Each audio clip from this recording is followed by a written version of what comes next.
Can we rise as our amiable Vice Chancellor steps in?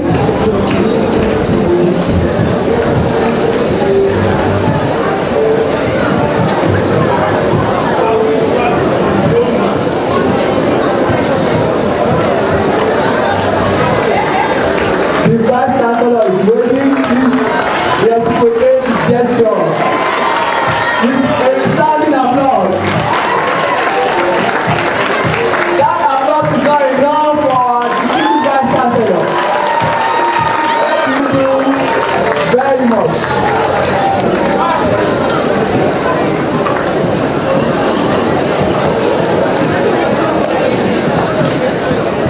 For the national anthem.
Welcome everyone to this workshop today being organized by the Directorate of Students Industrial Work Experience Scheme, Odabisi Onabanjo University, in collaboration with Nestle Nigeria PLC.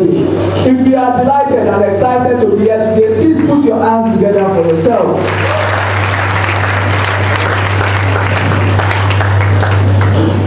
Well, the present university management under the dynamic leadership of distinguished Vice Chancellor, Professor Ayo-Deji Agbola, has always prioritized skills development.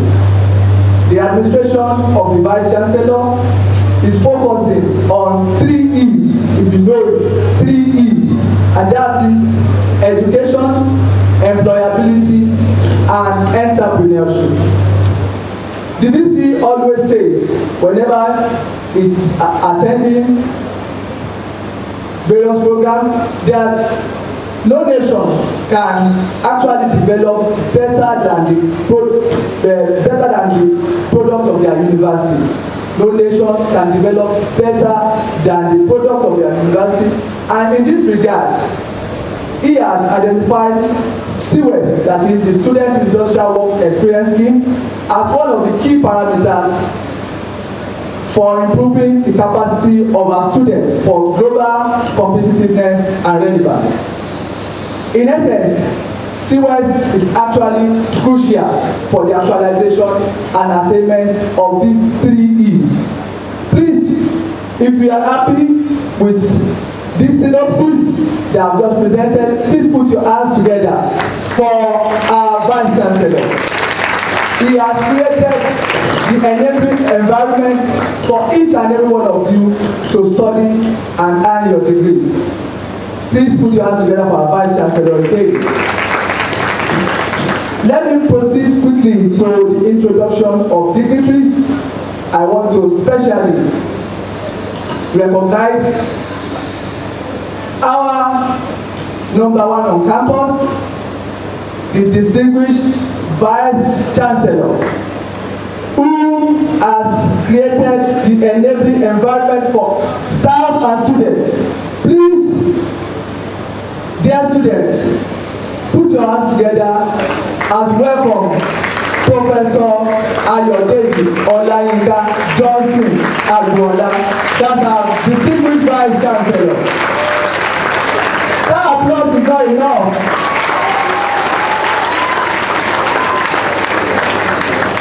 Thank you very much. Seated closely to the Vice Chancellor is the Deputy Vice Chancellor Academic. The Deputy Vice Chancellor Academic. She is Professor Olatunju Abosede Oderinde. Please put your hands together for the Deputy Vice Chancellor Academic. Other principal officers,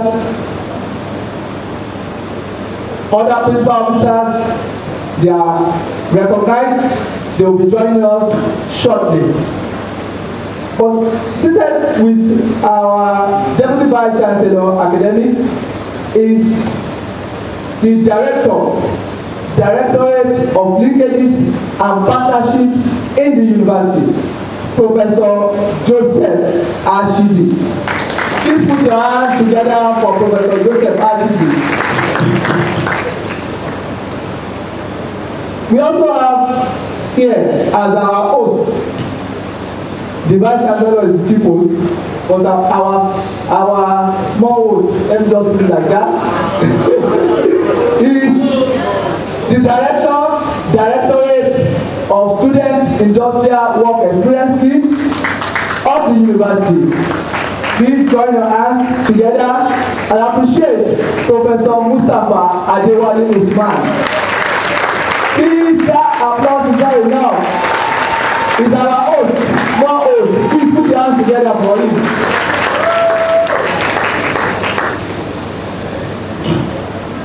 Yes, before I go on to recognizing our esteemed guests from Nestle Nigeria PLC, I want to specially recognize the Deputy Registrar in charge of the Corporate Affairs Division of the University.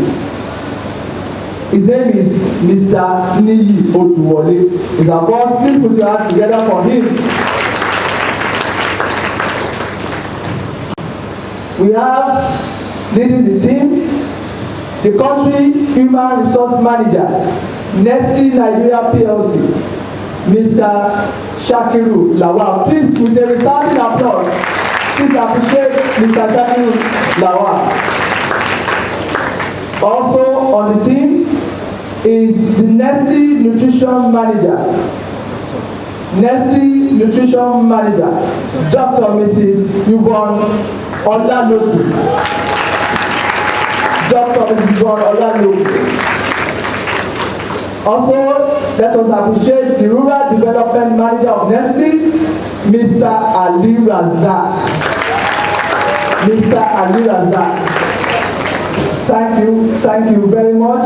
We have on the team. Also, the recruitment and training specialist of Nestle Nigeria PLC, that is Eniola Akonde. Eniola Akonde, please put your hands together for her. We also have here interns from Nestle.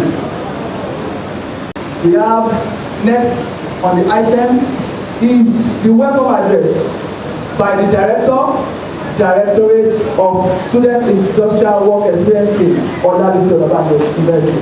Please put your hands together for Professor Mustafa Ago-Iwoye as he delivers the welcome address. Yes. Good afternoon. I want to join the MC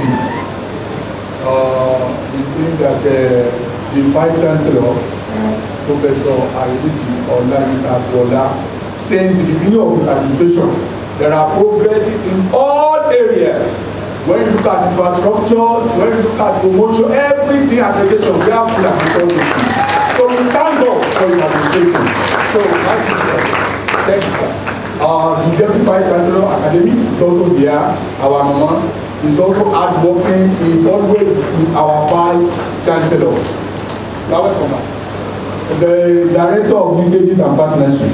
We are together in the directorate. When you see directorate of Linkages and Partnership, you see Siwes, you see entrepreneurship and innovation. We are always together. So we are welcome, sir. Then the Deputy Registrar in the Corporate Affairs Office, Mr. Ago-Iwoye, you are welcome, sir. Then let me welcome all our coordinators from various participating departments. You are welcome. They have been working since the 58 from that time. In fact, we finished this program, this workshop before convocation. But because of time, we are able to do it. So you are welcome. Then let me directly now thank the Nestle Resources Human Resources Manager, Mr. Sakulawan. We have been together. He did like say master message in reply. So you are welcome, sir. You have done well. And he kept to his promise by taking our students every session for internship. We have our students presently in that place now. Thank you, sir. Then Dr. Ola Loko, madam, we are welcome. God bless you. Then Mr. Aina. You are welcome, sir. God bless you. So it's with it is my great pleasure that I welcome you all to this important workshop organized under the auspices of the Student Industrial Work Experience Scheme in collaboration with Nestle Nigeria PLC. This workshop marks yet another significant milestone in our collective commitment to prepare our students not just for academic but holistically for the challenges and opportunities that lie beyond the world of academics. As you all know, the transition from school to work life is one of the most critical phases in young person's life. So it is a time filled with anticipation, excitement, and yes, some uncertainty. We want to prepare you because the outside you are going, you don't know what is there. But the industry expert, the team from industry, they want to tell you what are going to be your expectation. You have to be positive. You have to have a focus before you graduate. Then this is why the theme of today's workshop is both timely and relevant. Developing a winning mindset, you must have a focus. One that is resilient, proactive, adaptable, and innovative is a powerful tool for navigating the ever-evolving world of work. Our aim today is to provide insights and real-life experiences that will help you appreciate the next chapter of your journey with confidence and clarity. So our resource persons from Nestle PLC, we thank you for availing yourself to share your wealth of knowledge and experiences. To our students, I urge you to listen actively, engage thoughtfully, and take away lessons that will shape. On behalf of the Directorate of Siwes, Once again, welcome you to this enlightening event. Let us make the most of it. Thank you and God bless. If that applause is not enough, thank you very much, Director Siwes, Professor Mustapha Usman. While Professor Usman was giving his welcome address, the University Registrar, who is represented by Deputy Registrar Senate, Mrs. Florence Ononika Walking. Please join me in putting your hands together to appreciate the representatives of the registrar. Thank you very much.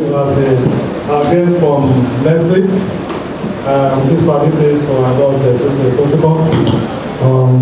But I must recognize the country human resource manager, Mr. Lawal Shakiro, and my pleasure to all the team that actually followed in here. Other members of the University community. My dear students, I don't have much to give you today. And to calling you and to make you happy, so that by the time you join us, that song that we always sing together will always be on the mouth. Àtìgbà aláyé ìráyé kò sọ́mọ́ òòrùn tó ṣorí gbòòrò. Àtìgbà aláyé ìráyé kò sọ́mọ́ òòrùn tó ṣorí gbòòrò. In order to achieve that, we have organized this for you. The director of it there. We are only trying to prepare you for the future. We are all being in the school. And we don't know what we are going to expect very out of this school. And I'm very sure the people sitting on that table have been like you before, and they are there now to share experience on what I want to need to have to be able to fit in into the real world that we are talking about. My joy and the joy of both the council, the management, and all the staff of this university is to see you tomorrow doing well, doing great, and be better than all of us that train you. May God allow it to happen in your life. Please, this is attentively, be curious, whatever is in your mind, ask questions so that I can clarify it for you here before you leave. On behalf of management of this university, I hereby declare it open.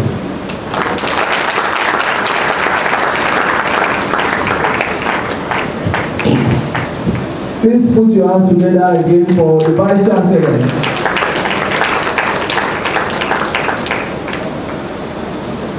Our Vice Chancellor has already declared the workshop open, and straight away we are proceeding to the first session of this workshop. And this will be anchored by the country human resources manager of Nestle, Mr. Shakiru Lawal. This first session, he will be speaking on a winning mindset. A winning mindset. That's what our resource person, Mr. Shakiru Lawal, will be speaking on. Please put your hands together for Mr. Shakiru Lawal. Good afternoon, everyone. Good afternoon. So I'm going to spend a few minutes with you today, and it's because of an important topic and the value that we will also place on you, the students of Obafemi Onabanjo University. I want to say a very big thank you to the Vice Chancellor for giving us this opportunity to interact with the students today. The last time we were in this particular hall, I think it was last year, when we had a ceremony to sign the memorandum of understanding between Olabisi Onabanjo University and our company, Nestle Nigeria PLC. We've kept to our promise, and I'll talk about it as I proceed. So thank you so much, the Vice Chancellor. Also want to recognize the Director of Linkage, right? And also Director of Siwes, Professor Ashiji and Professor Mustafa Soni. I'm also happy to welcome my colleagues here to Olabisi Onabanjo University, my colleagues from Nestle. So I'll make it very fast. It is very important that you are here in the university and you are looking forward to joining the society. And the society is also looking forward to welcoming you. So it's going to be mutual. Now, what are those things that you need to get ready to flourish, to excel in the society as you be graduating from the university? Maybe this year, maybe next year, could be in 2 years or 3 years. Whenever you need to get ready for the outside world. And that's why we are sharing this with you. But before that, it's important that you know what we do at Nestle. And my colleague Enela will show us what we do at Nestle. If we can have the slide.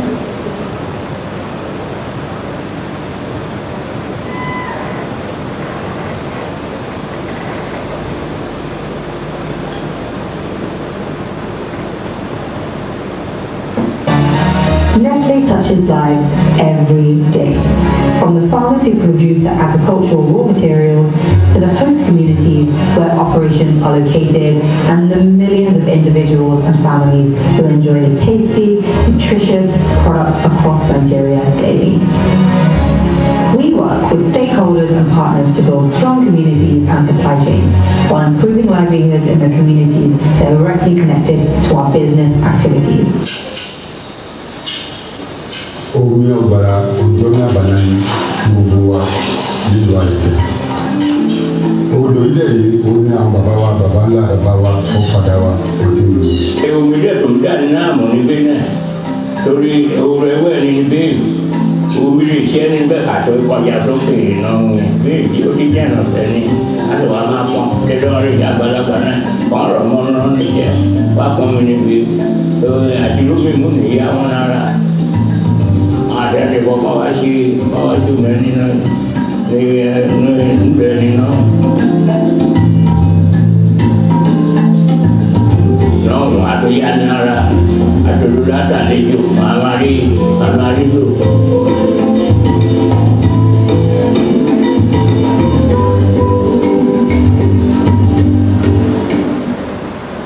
Communities are largely dependent on agriculture as a means of livelihood.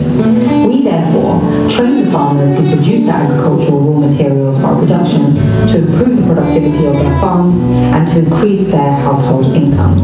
Today, over 80% of our agricultural raw materials are sourced locally, ensuring a sustainable source of income to over 46,000 smallholder grain farms. Sunana Alhaji Abubakar Ibrahim Pandegwa. Shekara 40 da fara nomana. Na fara aiki da kamfanin Ago-Iwoye shekara 4 kenan. So lokacin da na fara aiki noma da Ago-Iwoye kafin na fara ni kusan almajiri ne kamar almajiri ne. Da hekta ɗaya nake amma da ta so na koma 2 hekta ina samun hekta 2. Hekta 2 na hekta na raba ta hekta ɗaya na yi soya beans, hekta ɗaya kuma na yi maize. Na siyi mashin da kuɗin da na samu a tsarin da ne na kamfanin na ɗan haka da yanzu har na ƙara mijina jari ya bi kasuwancin shi ya bunƙasa. Abinci kuma a gida da sai a daura da safe da rana kuma yanzu kuma 3 day ana samun food. Wanda a da keke nake hawa amma yanzu kai kaga motar da nake hawa.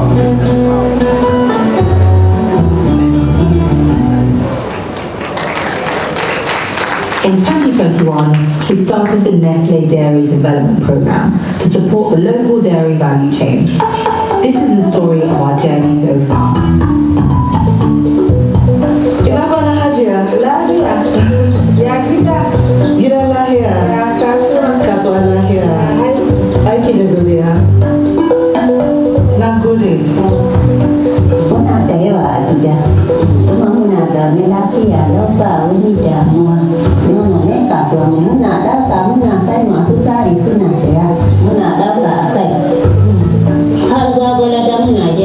amma yanzu da kun zo ana zuwa da sassafe ina ta zo madara ina zuwa na ɗaukar ruwa da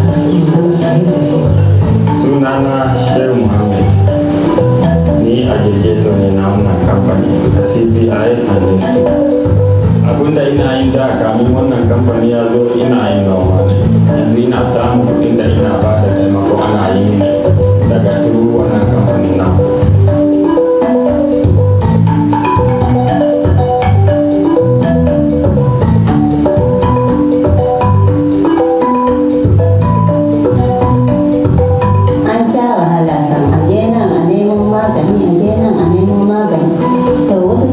sauƙi wasu kuma ba sauƙi akwai abin da wa'anda sun rasa ta zuwa ku ana nan da yana samun sauƙi lokacin ina samun lita 10 lita 8 lita 7 na ce yanzu kuma ina samun lita 20-25 har 40 ma lokacin abincin shanu mai yawa an fara bani babur na farko na zo na fara cin shi a wannan kamfanin kamin wani ya biya na shi daga biyu kuma an ƙara ba da wani na mashin na farko din na ba da shi ma kane na yana aiki da shi a lokacin da akwai madara ina kawo madan 300 liters ina ji ko to mun gode ba da kun zo an mun samu gari gashi shan na sai ya ɗan shanu guda biyu a kuɗin nono da amfani da na samu. So thank you, Hajiya. Thank you very much.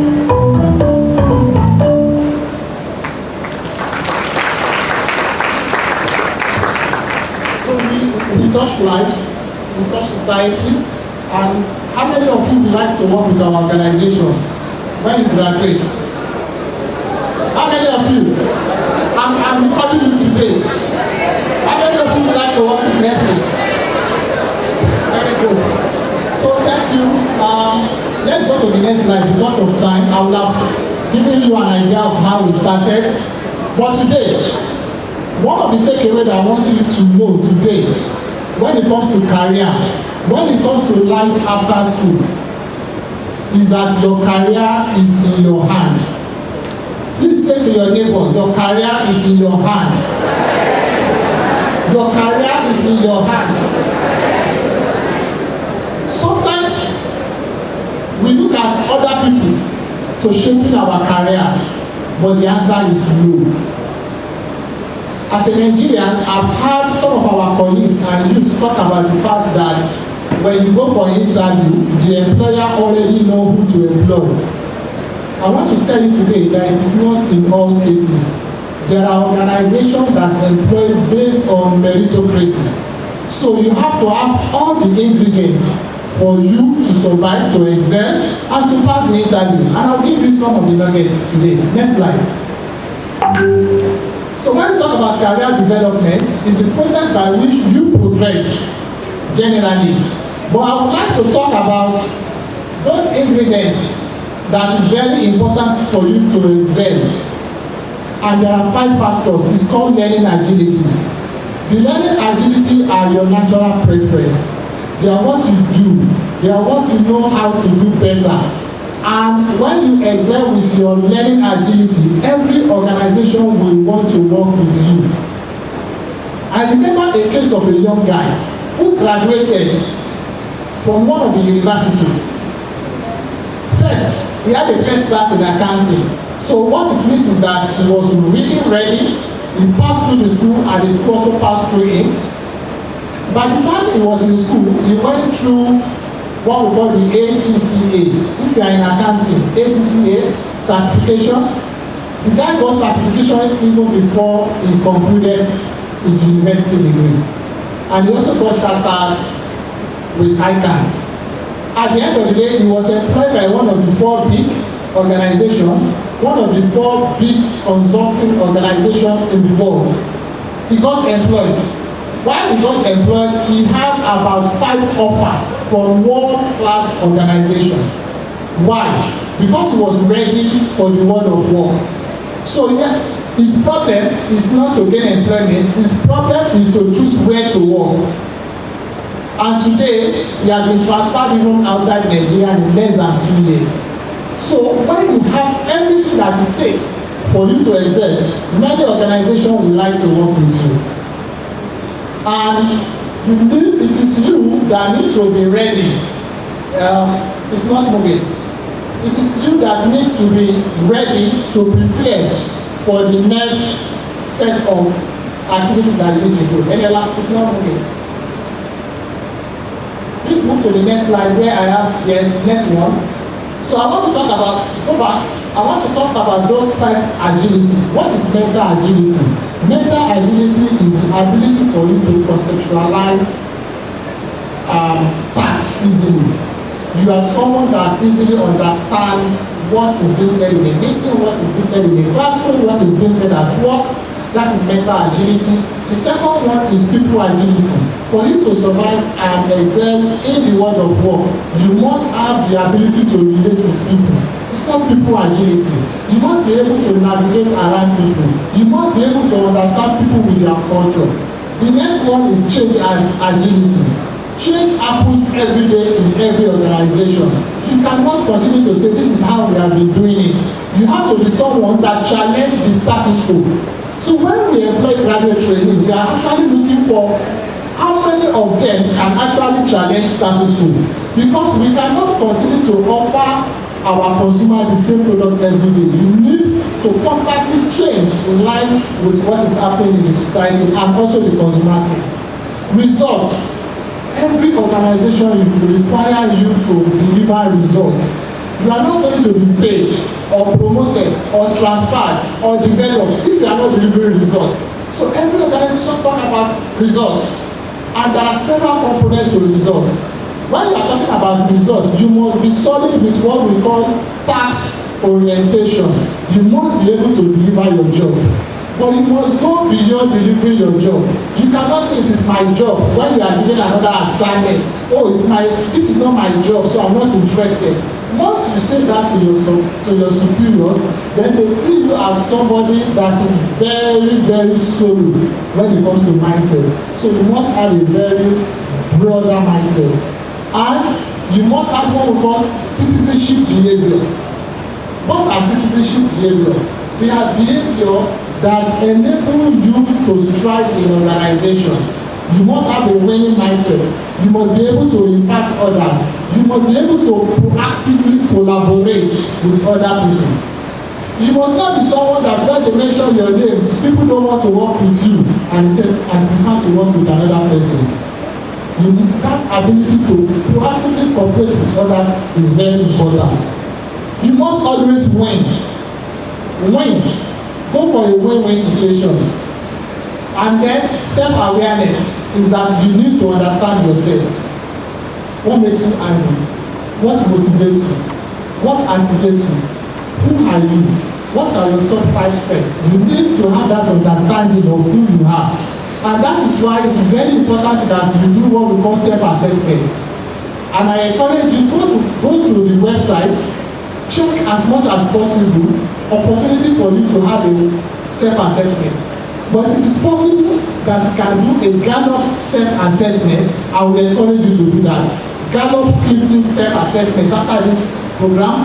Go to your website, type in Google Gallup Clinton self-assessment. When you go through the assessment, it will tell you your top 5 strengths. Because for every individual, there are 34 strengths that we play every day. 34. But of the 34, we always demonstrate the top 5. And when you understand who you are, you'll be able to excel in the organization. It is very important. And this is one of the topic that I said I will share with you. That's my first part. My second part is that for you to have inway into any organization, for you to be attracted by any organization, for you to be invited by any organization, for you to excel in an organization, you must have the right formula. The right formula. So, today, there will be several discussions around the best jollof rice in the world, right? So let's limit it to West Africa. Who has the best jollof in West Africa? Nigeria, Ghana, Senegal,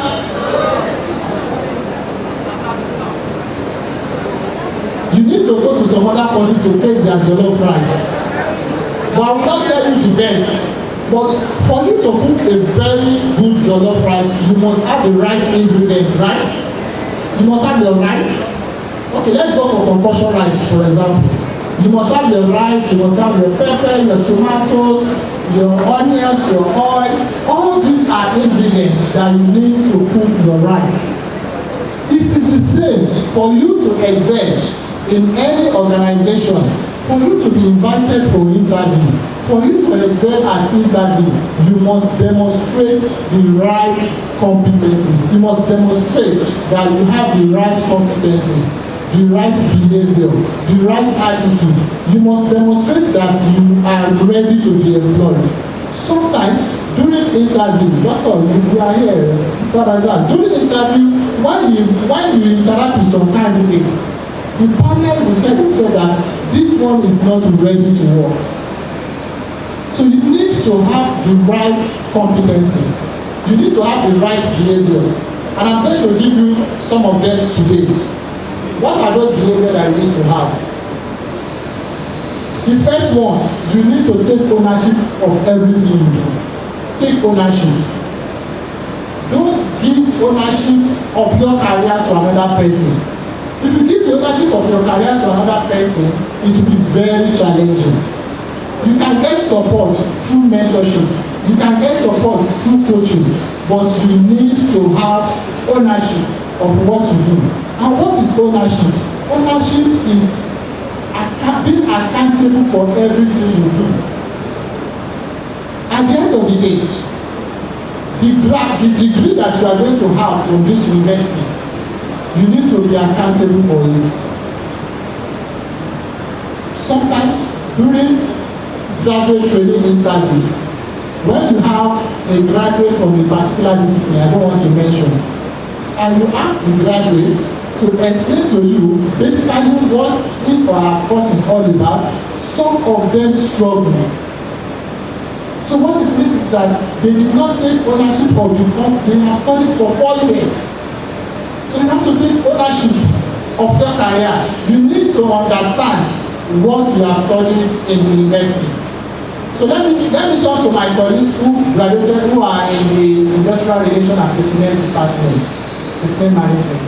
So if you are asked, what is human resources management and what do you understand about human resources management? The interviewer is expecting you to talk about people management, is expecting you to talk about attracting talent, developing talent, retaining talent, is expecting you to talk about recruitment, about learning, about compensation management, talent management, employee relations. When you explain this, the recruiter will know that you have an understanding and you have taken ownership of yourself. So you need to be very ready. If you are a student of computer science and you are coming to our IT department, we ask you, beyond your computer science, what do you have? You must be able to explain to us what you understand by computer science. You must be able to explain to us the skills that you have. You must be able to explain to us where you have biases, either when it comes to hardware or software. If it is software, we want to see if you already understand Java, if you already understand ABS.NET, if you already understand J2EE, if you can already write some code, if you are already very good with Oracle or with Microsoft. You cannot come empty-handed. You need to have ownership. And that ownership is you are accountable for everything you do. And that is why when you go for student industrial work experience, you begin to gain experience and you excel at work. The second one is you have to be bold and daring. You have to take the right decision. You must be responsible for everything that you do. Sometimes, whenever anything negative happens to us, the first thing we think about is, it is that guy. No, it's not that guy, it's you. You have to be bold and you have to be daring. And when we talk about taking ownership, it's also very important that you are self-demanding. What did I say? Please say it again. Please tell your neighbor that you have to be self-demanding. Look, tell yourself, I want to go into banking, I want to go into finance, and I'm going to have a certification. If you are in sciences, you tell yourself there are some certifications online, and then you tell yourself, I'm going to pass 4 certifications.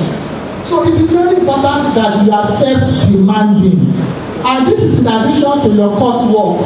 It's not that you put your coursework beside. In addition to that, you have to tell yourself, from this university, I'm going to graduate with the best class of degree. Because employer also look at it.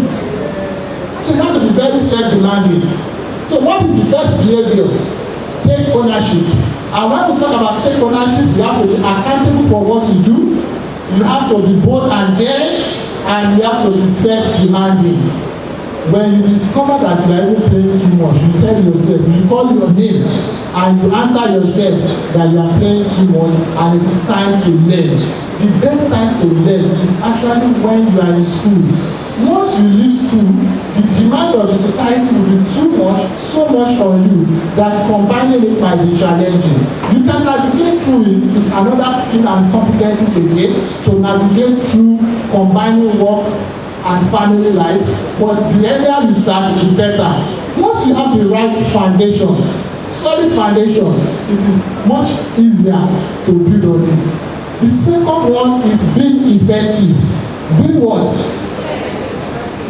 And I want to encourage you, students of Columbus University here seated today, there is a book I will encourage you to read.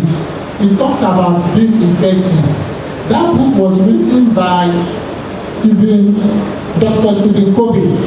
He wrote about the 7 habits of highly effective people. If you want to be effective, you must have 7 habits that makes you effective. You cannot just say, I want to be effective. It's an habit. And just this morning, while we were discussing with the Vice Chancellor mentioned to us that what you do continuously becomes a behavior and makes you to have the right skill and makes you to be an expert. So you must have the right set of behavior to be effective. If I remember very well, in the book written by Stephen Covey, so you can Google it, there is a PDF version that you can read. The first one that it talks about is what? Have the end in mind. Always have the end in mind. Ask yourself, what level are you today? I'm in 200 level, 300 level, 400 level. For those in engineering and medical, 500 level, you ask yourself, what do I want to become? What do I want to do after my university degree? I want to be an entrepreneur. You want to have your own company. You want to have your own business. That is you having the end in mind. 2, you want to be a director in a multinational company, is having the end in mind. You want to be an employer of labor, having the end in mind is very important. So when you read all those 7 habits, you become more and more effective. But today I'm just going to talk to you about 3. Focus is very important. It is very important that you are focused. Sometimes you talk to someone today, say, oh, I want to be an engineer. Tomorrow, I want to be a software scientist. Another day, I want to be this. And you are just changing. Flexibility is very good, but it's also very good that at some point you focus.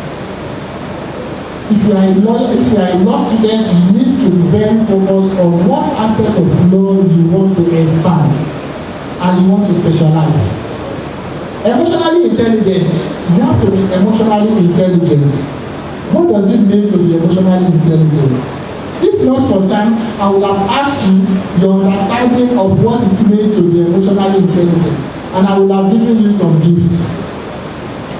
But because of time, and because we have a panel conversation after this, being emotionally intelligent means to know what to do at the right time, what to say at the right time, what to think at the right time, how to navigate with people, how to solve problems in such a way that it is better, it is impactful to people, and it has positive multiplier effect. There are 5 components of emotional intelligence. For you to be emotionally intelligent, you must fulfill how many components? 5 components. One of the 5 components is what? Empathy. You must have empathy for people. You must be able to put yourself in the shoe of others. If you are an entrepreneur, you must put yourself in the shoe of your consumers. If you are in marketing, you must put yourself in the shoe of your consumers. If you are in engineering and you are designing a car, you must put yourself in the shoe of the users. Not how you want it, but how they want it. That is very important. So you must have that empathy. Second one, do you know that having a social skill is very important? Having a social skill is very important. Don't take anything for granted while you are in the university. If you are part of the executive of your department, you are actually developing social skills because it will enable you to excel in the future. One of your colleagues having Siwes with us at Nestle, Diana, who is now serving with us. Diana, please stand up for recognition.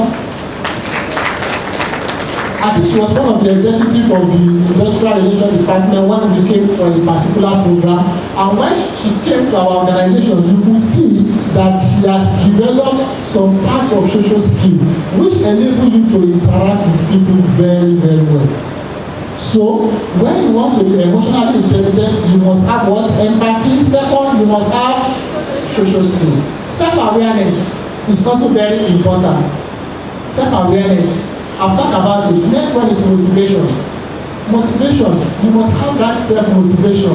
You must tell yourself it is not over. You must have that resilience. In fact, beyond resilience, there is what we call anti-fragility. You must have anti-fragility in such a way that even when people are saying, I'm not going to go again, you have that stamina to continue to go and get to your destination. You get to your destination. And that is what we want to see in you when you come to our organization or when you go to any other organization.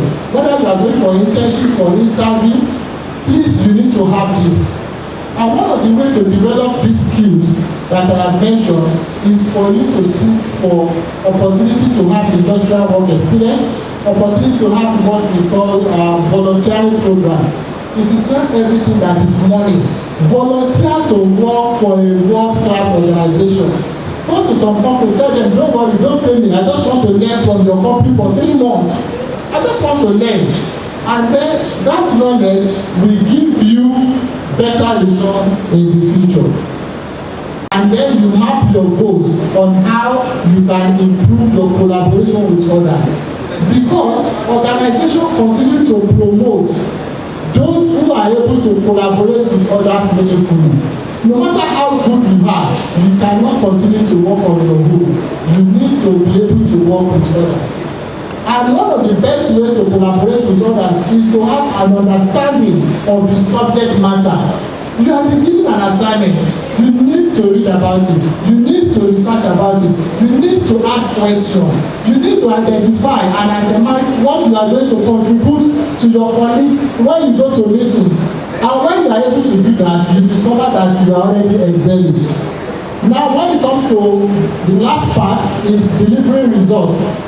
Is being proactive.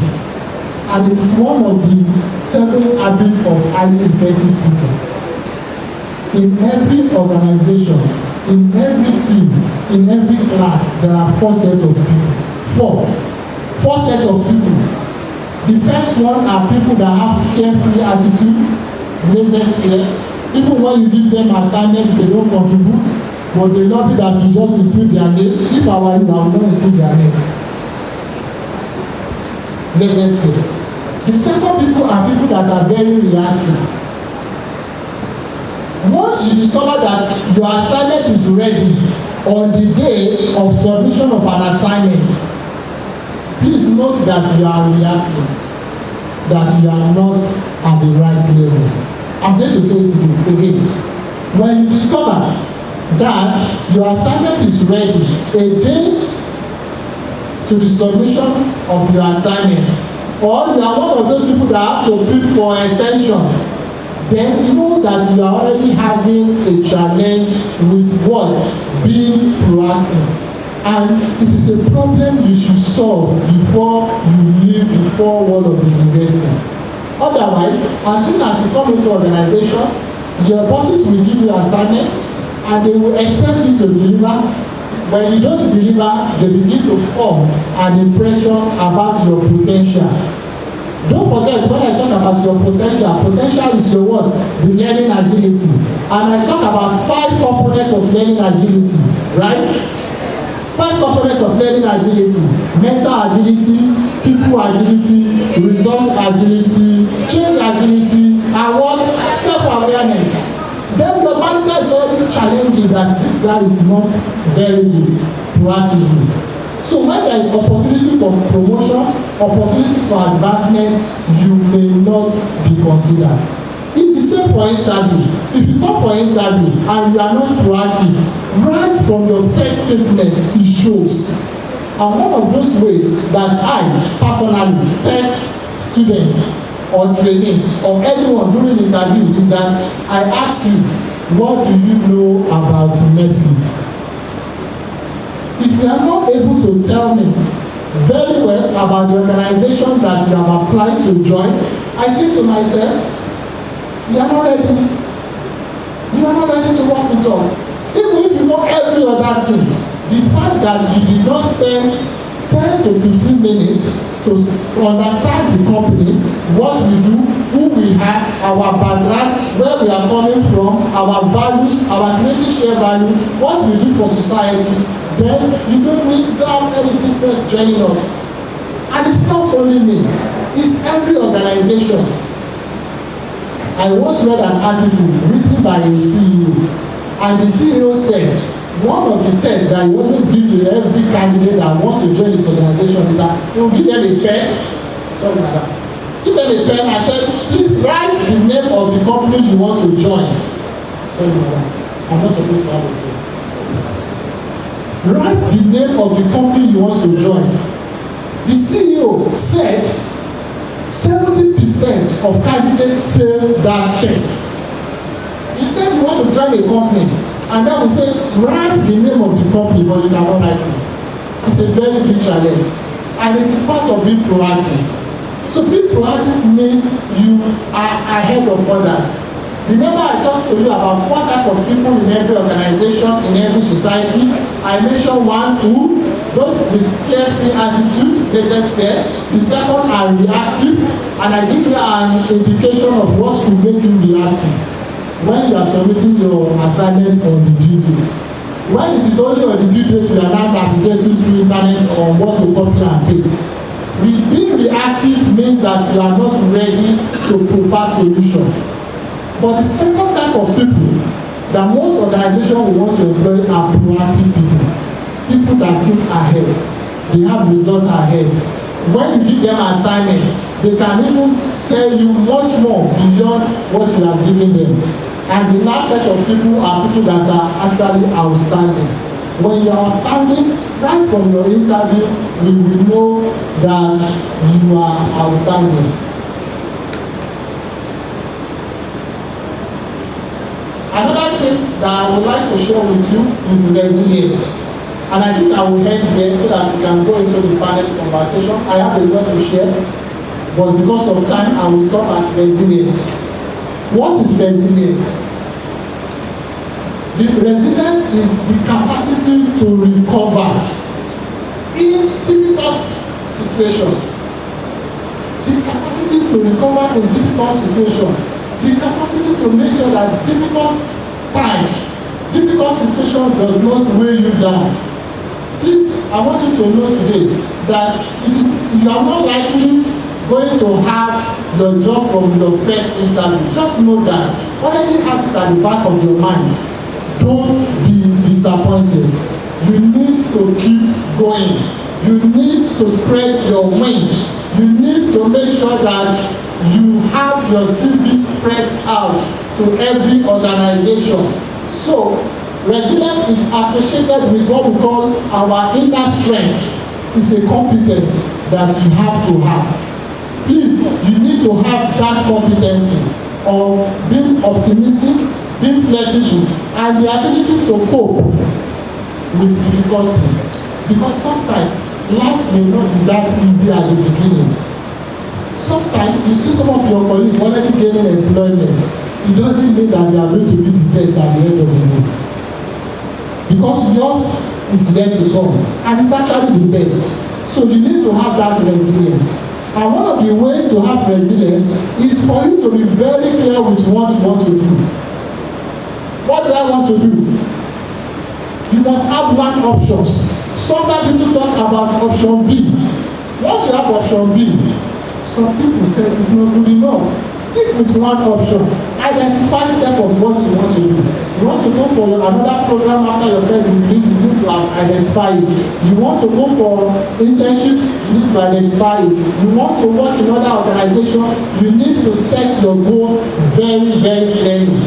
And when you are not able to get in, you need to make sure that you have that stamina, that strength, that resilience to cope and to survive in the world of work.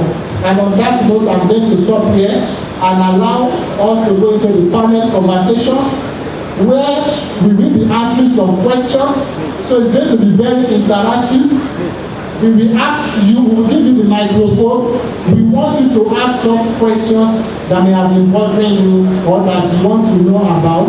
And my colleagues are here to provide answers to your questions.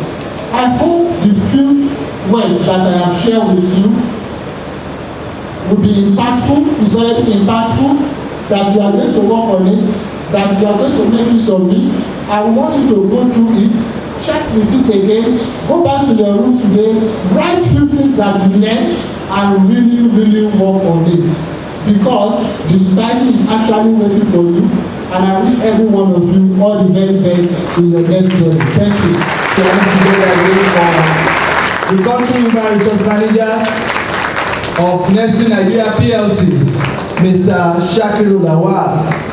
I hope you esteemed students are taking notes of some of the things he has spoken about. I know you must have crammed the learning agility, 5 factors of learning agility. Questions will arise from all this presentation. So before quickly we want to proceed to the second panel session, which will begin with transition from school to work life. Transition from school to work life. Please join me in welcoming the recruitment and training specialist of Nestle Nigeria PLC, Eniola Akonde, as she handles this session. Please put your hands together for Eniola Akonde. Good afternoon, everyone. Good afternoon, everyone. Okay, so that means that we are still agile, right? So, what did you say? You are not agile. Why? You are hungry. Okay. Not to worry. You can see that they are already sampling Gold Demon. So don't worry. You will be filled very soon. Okay, so we'll go straight into the panel session, and I want you to listen. There will be time for questions, but first off, I would like to introduce the panelists.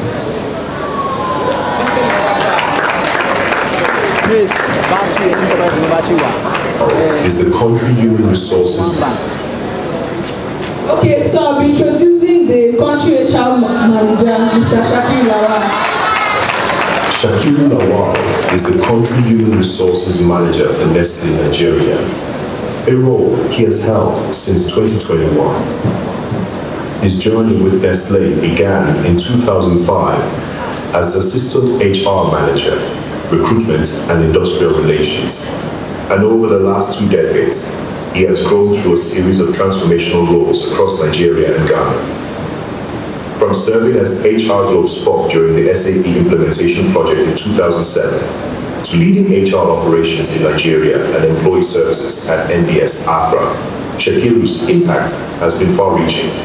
He went on to serve as HR business partner and talent acquisition manager at the Nestle Siwes head office, later becoming the human resources manager for the same office from 2015 to 2018. In 2018, he returned to Nigeria as HR manager at the Agbara factory before taking on the top HR position in the country. Shakiru's career is defined by a rich blend of local insights and international experience, cutting across HR operations, recruitment, employee engagement, talent strategy, and leadership development. He has been instrumental in shaping people practices that not only drive performance, but also create meaningful growth opportunities for individuals and teams across the West African region. An academic powerhouse, Shakiru holds a bachelor's in sociology from Ago-Iwoye, where he graduated best in demographic and sociology of law, a master's in industrial and labor relations from the University of Lagos, and an MBA from the University of Ibadan. He also holds a graduate diploma from the Chartered Institute of Personnel Management of Nigeria, CIPM, where he is a full member. His certifications include SPHRI, Korn Ferry 360 Feedback Coach, Insight Profiler Coach, and Gallup Strengths Coach. But beyond credentials, Shakiru is a leader, known for his commitment to people, driven by a deep passion for helping others grow, a relentless curiosity, and an unshakable sense of responsibility. He lives by a personal motto: promise what you can deliver, deliver what you promised. A principle that echoes not only in his words, but in the countless careers he's helped shape. Please, welcome to the stage a people-first leader and a true force for human capital transformation, Mr. Shakiru Lawal. Thank you very much. Okay, so I'll be introducing the next panelist, Dr. Yvonne. Dr. Ago-Iwoye is the Nestle Nutrition Institute and Wild Nutrition Science Center Manager for Central and West Africa. She holds a degree in medicine and surgery from the University College Hospital, Ibadan, Nigeria, and a postgraduate degree in pediatric nutrition from the Boston University School of Medicine, USA. Dr. Olaloku has over 12 years of experience in the food industry, with a career spanning various key functions across the value chain. Her expertise includes scientific engagement with healthcare professionals and key opinion leaders in the medical community, as well as roles in medical marketing, business development, research, and infant nutrition. In her current role, she is responsible for equipping healthcare professionals with science-based communication tools and nutrition knowledge, helping them serve their communities more effectively and contribute to a world where people live better, nourished, healthier, and longer lives. Dr. Olaloku is passionate about nutrition science, public health, and knowledge sharing. Her interests include reading, art, music, and spending quality time with her family. Please join me in welcoming to the stage a remarkable voice in health and nutrition, Dr. Ago-Iwoye. Thank you very much. So we'll go to the next panelist. Rasak Ali is the Rural Development Manager at Nestle Nigeria. Rasak's journey with Nestle began in 2005 as a district sales representative in Kano. Since then, he has grown through a range of impactful roles across multiple regions.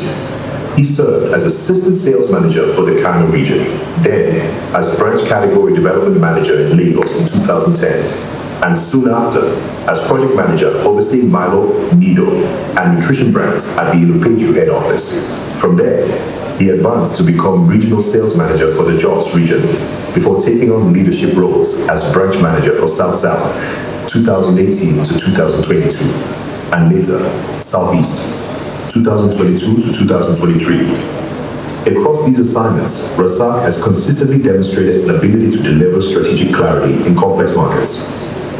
While in the South-South, he redefined the route-to-market model, recalibrated coverage strategy, and realigned territories, driving consistent double-digit growth in both volume and value.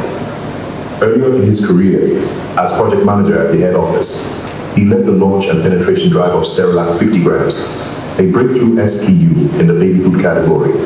while also being instrumental in the in-house takeover of infant formula distribution from third-party management. Rasaq holds a postgraduate degree in management from Ago-Iwoye University, Kano, and a higher national diploma in marketing from Kwara State Polytechnic, Ilorin. He is also a certified member of the International Strategic Management Institute. With over 18 years of sales leadership, route to market innovation, and rural business development, Rasaq Ali is a seasoned strategist passionate about building scalable commercial systems and unlocking potential where others often overlook.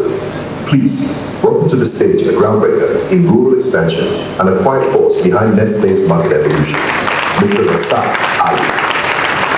Thank you very much. So as you can see that our panelists, they have a big wealth of knowledge, right? Okay, so we'll be keep starting the session with an opening question that I'm going to ask all our panelists. So I'll be starting from Mr. Razak. So the question is, what is the most significant challenge you face when transitioning from schoolwork, and how did you overcome it? What was the most significant challenge you faced, and how were you able to overcome it? Good afternoon, everyone. Yes, I think for me, I want to, it's supposed to be a real life experience. So I would just want to relate it to the experience I had when I was navigating after service. It is always quite challenging. You are always in a situation whereby anything that comes around, you want to jump at them. But then I would want to really share experience I have while working in while I was trying to gain employment with my first employer, which is a Nigerian bottling company, which is Coca-Cola. One, what are those challenges that I faced? The first one was that I was not even in the first place prepared for the interview, because it was just a friend that was just normal job seekers thing. The guy was just strolling in my street and he just ran to like something is happening. Coca-Cola is recruiting. I say, well, for me, I have a place I want to quickly dash down to. So, but you can help out, no problem. I gave a guy my CV and dropped the CV. So when it was time for the interview, I have even forgotten that I dropped my CV, to be fair. So, but something that has really kept me going was that when I was doing my industrial attachment, I happened to meet or to work with a seasonal entrepreneur that has really sharpened my skills in terms of when the time is now ready to start seeking for your career path. So the interview with the regional commercial manager was quite interesting, because one, on the literal part of interview, I was not 100% prepared. But because I have a background on how to manage situation when you are not even prepared, and that was what becomes a very good skill I was able to demonstrate that day. And while everybody is spending up to like 15 minutes with the interviewer, I spent just 3 minutes. And what was it?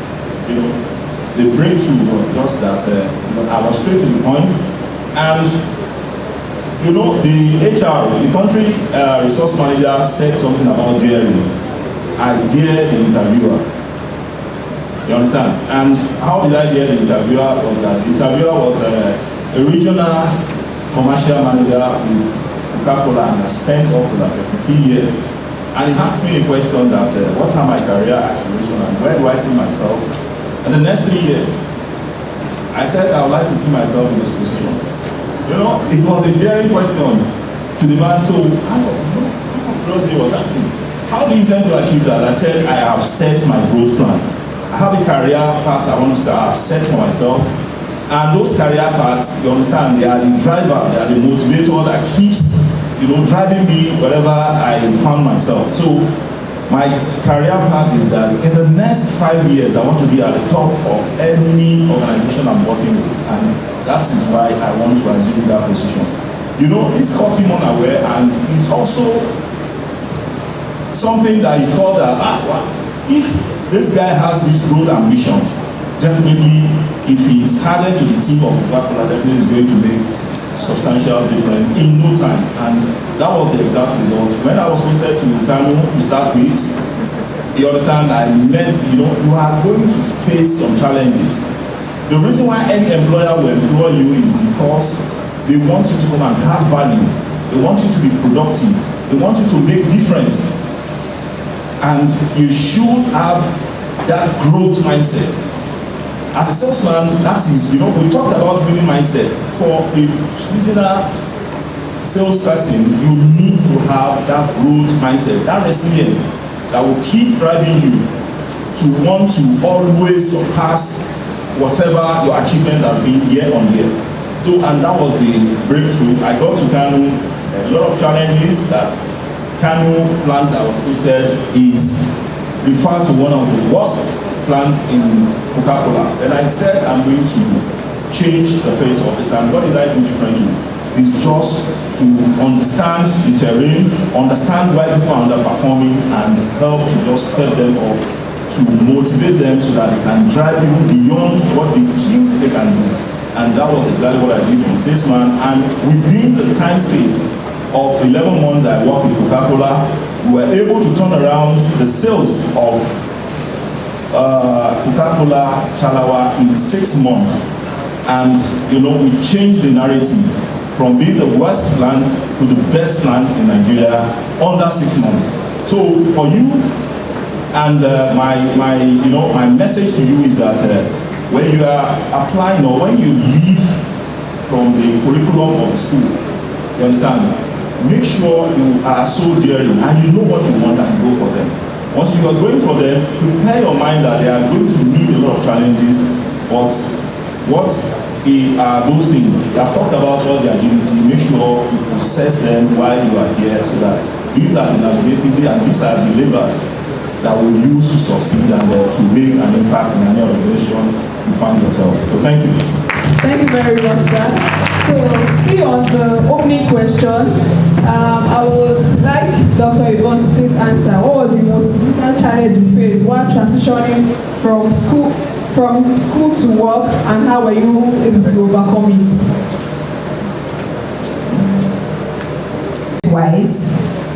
So I would use my internship program when I was a house officer. When you finish your medicine program, how many of us are reading medicine here? Is there anybody in medicine or sciences? Nobody?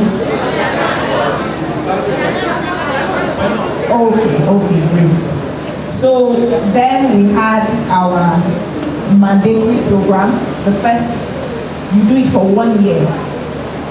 And usually that is when you are supposed to start attending to patients, making decisions by yourself. And I would say that it was a bit challenging, because now you are faced with the patient. All the things you have been learning in theory, you now have to do what? You now have to apply it,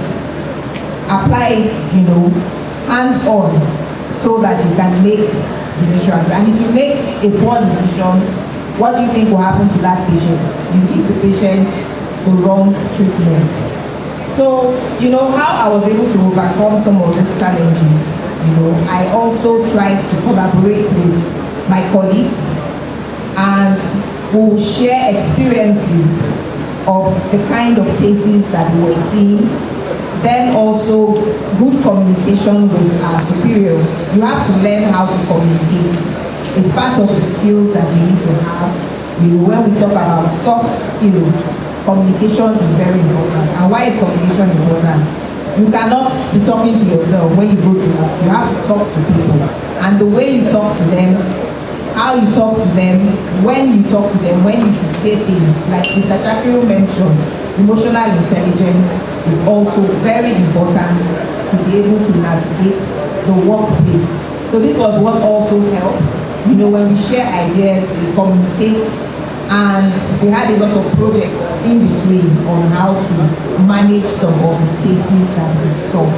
And when I was able to do this more, I was able to also overcome some of these challenges. Thank you. So I'll go to Mr. Shani now. The same question, open question. Then we'll go to specific questions, the questions that the audience have asked. What is the most significant challenge you faced when transitioning from school to work, and how were you able to overcome it? Very good question. Do you want to hear the truth or you want me to manage it? The truth. I tell you, it was challenging. The truth is that transitioning from school to the world of work is challenging. But it's not only challenging for me. I discovered that some of my colleagues, it was also challenging for them too. So that's just the word. It was really challenging. Why? There are few jobs available, but there are so many of us running after those jobs. So it was really challenging. To the glory of God, I always say to my colleagues, I give thanks to Almighty God for giving me that opportunity. I had an opportunity one day. It's totally different from now. Then, now you can Google and then you can get jobs that are available. You can go to any website of a company. You can go to www.nestle.com and then you will see available jobs in Nestle. But then there was nothing like that. What was available then was newspaper. So you have to read newspaper Guardian. Every Tuesday, you have to read Guardian Tuesday. So one day, I saw the Guardian Tuesday. I asked for someone, please do you have Guardian on Tuesday? He said yes. Give me 5 minutes, I just want to go through it. And I saw a particular vacancy. I applied, went for the test, first test, second test, first interview, second interview, third interview, and I said I will not go again because I'm also spending money to commit to where we are having this interview. I said, what is this? And then they said we have to meet the owner, and we met the owner of the company. And to the glory of God, I want to say a very big thank you to the owner of that particular company. He's late now, Chief Oga-Iwoye. He was the one that gave me my first job. After so many interview process, so many selection, and I saw some people with big ties, suits, very tall, gigantic. But I give God the glory that I was selected as an administrative officer in the year 2001, and that was how my career started with Chief Oga-Iwoye. I actually work at Nigeria Law Publication. And honestly, it was an humble beginning, and today I am grateful for it because those experiences continue to live with me up to today. Thank you. Thank you very much. You can still have the mic because I want to pose the next questions to you. Can you share a specific skill you developed while in school that proved invaluable in your career? A specific skill that you developed in school that proved very valuable in your career? Look, first of all, while in school, I asked myself, what is it that I can do better? What is it that I can excel and leverage on? And I started to build skill around human resources. I actually started to build skill on human resource management right from school. How? You can ask yourself, how did I go about it? Because we live in Lagos, whenever we are on holiday, I move around, and one day I saw around the secretariat an institute called, then it was Institute of Personnel Management of Nigeria. So I asked someone, what are they doing? And I was told everything about them. And I discovered that if I want to excel in my career, I need to be a qualified member of that particular institute. Today, it is called the Chartered Institute of Personnel Management of Nigeria. So that was how I got started. I actually wrote their examination while in school. It was then 4 stages. Foundation, part 1, part 2, and then the part 3, which is a project. I actually finished due ASU strike, I'm so sorry. Due to ASU strike, I was able to finish all the levels before I graduated. And when I went to my first interview, my employer actually was looking more at that certification beyond my school certification.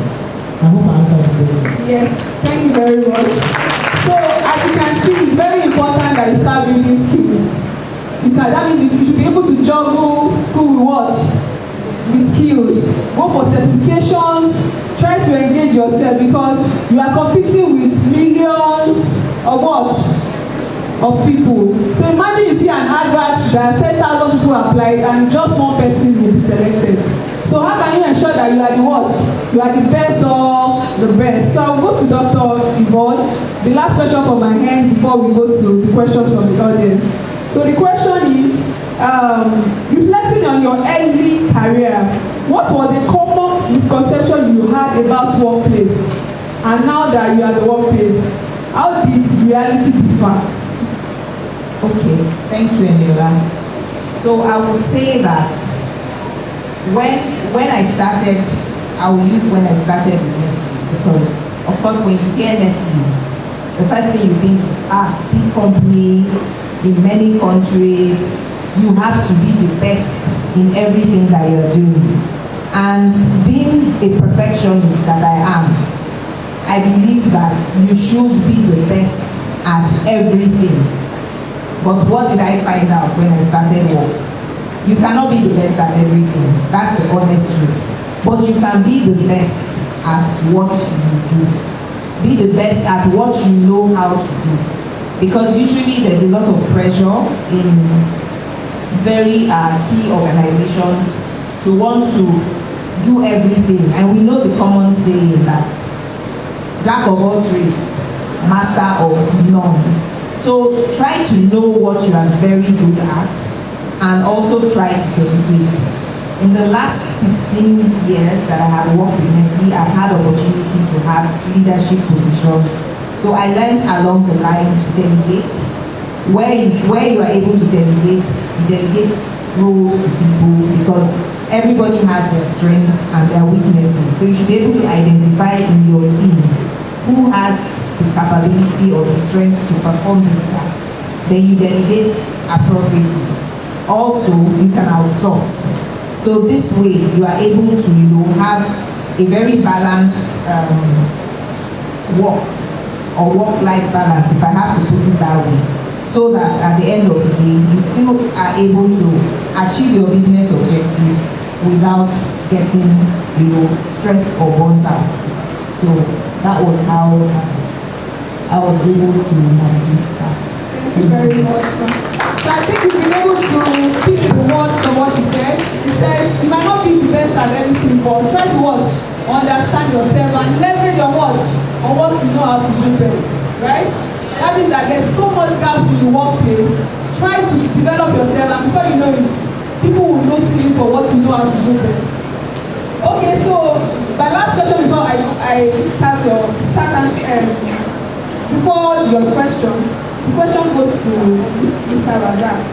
So it's about mentorship. Describe a mentorship experience that has changed your career.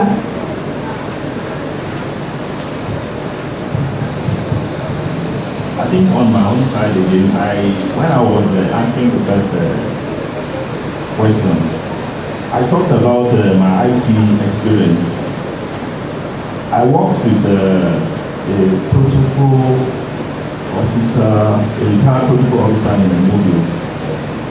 And most of the things I learned today when I navigate into entrepreneurship, those words then that we usually sit sometimes to talk about and nurture me as a mentor. Those things really paid out when I started, just to test ground on entrepreneurship. And what are those things?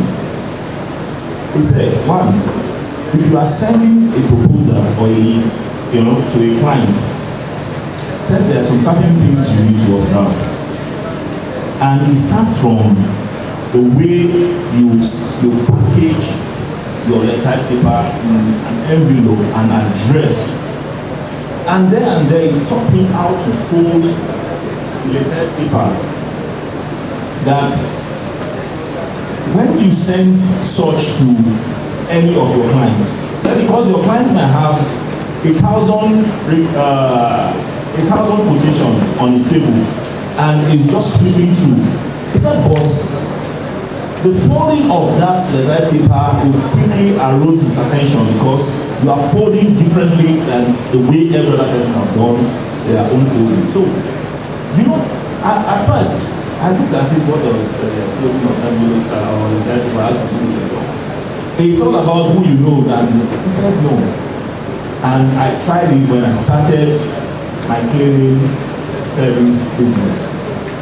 And sincerely, most of the client base I have there, you know, when I asked them what actually caught your attention to even invite me to have a chat with you before they gave me some of the contracts I have there.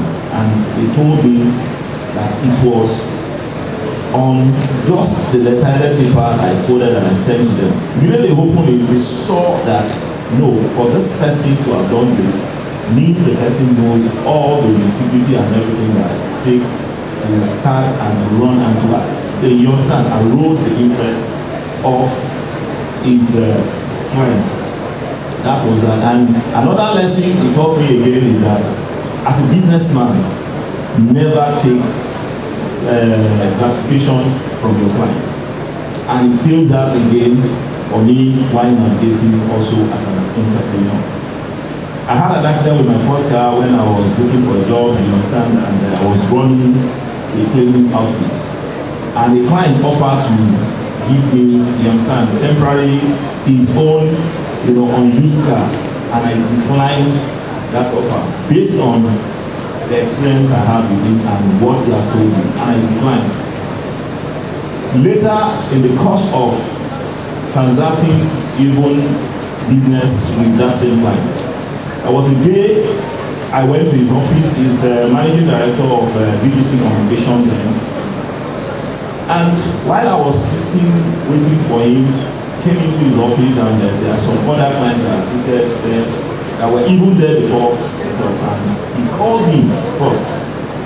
And what did he say? He said, you have taught me something again, as even as an MD of a multinational, that you understand, when you are down, all you need to do is to always believe in what you are doing and ask for, if you are looking for a favor from your client, ask him for more job.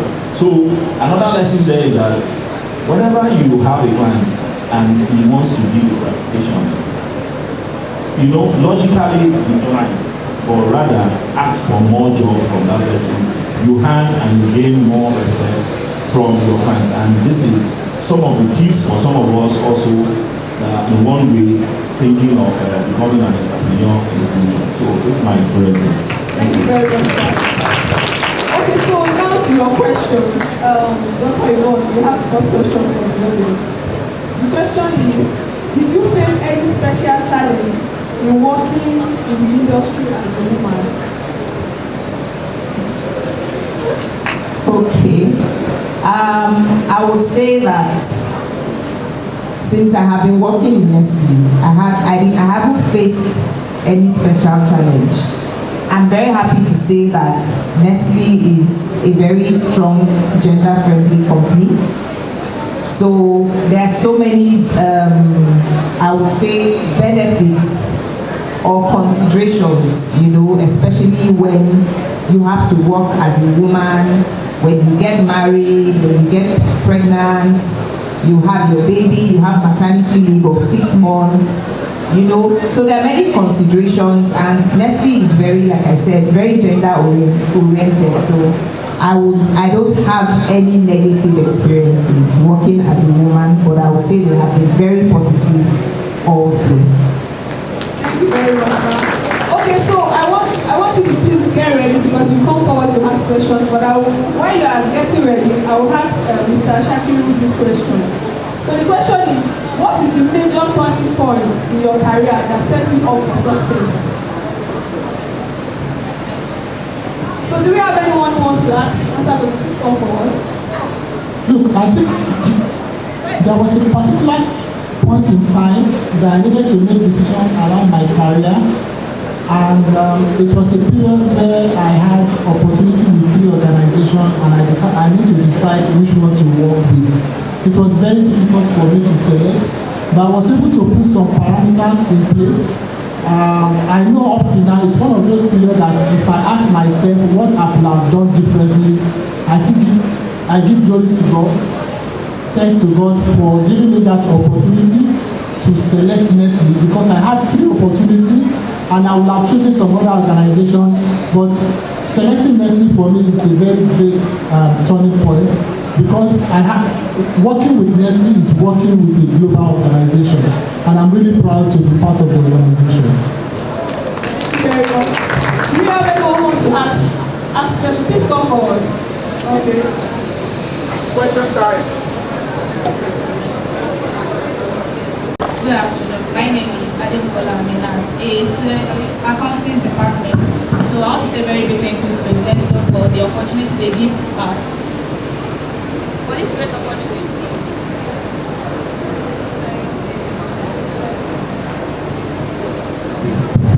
For this great opportunity for all OU students to benefit from it. So my question goes like this. I'm going to direct the question to my course, like accounting course. So I want to ask this question, like being an accounting student, and we know we have a professional field too, but it is not everyone that could go for the professional field due to maybe financial situation.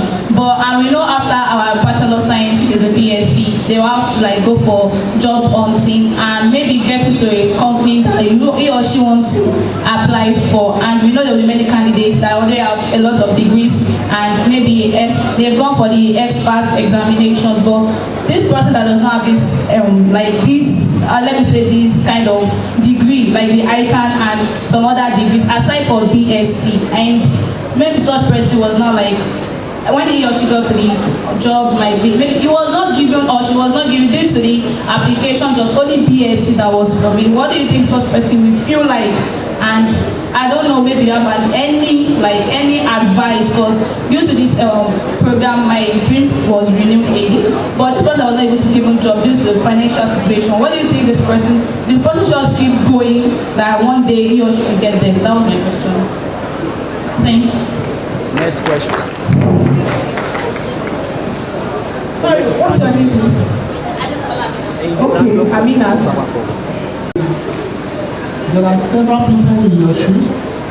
So what I will advise is that I will go with what the doctor said. First, you have to be good at what you are currently doing. Make sure you excel at your studies. Make sure you graduate with a very solid class that even yourself you'll be proud to put on your CV. Okay? When you have that, I will advise you that you should go for jobs that are management training or graduate training related. That job gives you an opportunity to be trained in the organization. And in the course of your training, you'll be earning very well. You'll be going through training that the company will fund. You will have opportunity to grow, to develop competencies, to have the right skill, and then you have that financial capability to go through all your certifications. So I wish you all the very best. Thank you very much, sir. Okay, I think the questions is more than enough. Can we say the questions? Okay, so please tell us your name, your course of study, and your level. Hello. To absorb best graduate student of OU apart from the intensive program. Yeah, I think that question is for Mr. Shakiru.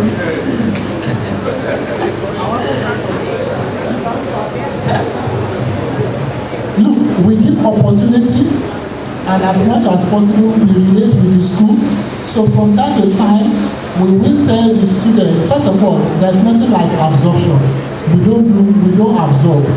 We give everyone opportunity to play on what we call, I don't want to say a playing field, but everyone will be given opportunity to participate in our recruitment process. Because as a company, we don't discriminate on the basis of age, gender, religion, race, state of origin. No, we don't discriminate. So everyone will be given opportunity to participate, and you show your capability. And when you show your capability, you are given the opportunity to join our organization. And I can assure you, when you join our organization, it's a turning point. You will enjoy career. Thank you. Thank you very much, sir. Okay, so just to add, before I call on the next person, our career site is www.nestle.com/jobs. So you can sign up and you get notification, and also, from time to time you can check for jobs. It's our global website, so that means you can even apply for a job outside Nigeria. Good afternoon, everyone. My name is Ago-Iwoye, the student of transport student from I said my name is Ago-Iwoye, the foreign level student from transport permit. So as a student, I'm curious to know about the logistic permit in Nestle PLC. So is it that your department, Nestle owns its own logistic permit, or you partner with party logistics? And what are the challenges that you guys face on both ends? In the sense that we students, in the field of our study, we are trying to build in a solution and new trends. That's my question. So it's asking a question that do we own our logistics department in Nestle, and what are the challenges we face? Look, you call it logistics, we call it supply chain. Okay, so our supply chain provide end-to-end process, and we have what we call supply chain logistic academy. So when you are joining us, you are not joining as logistic, but you are joining the entire supply chain. In fact, we have a graduate training program that the advert will be released very soon. So qualified candidates can actually apply, and when you apply, you experience end-to-end supply chain, from logistics, physical logistics, to procurement, customer service, demand and supply planning, supply chain, and entirely, because for you to be a global supply chain lead, you need to have experience in all aspects of supply chain, including logistics.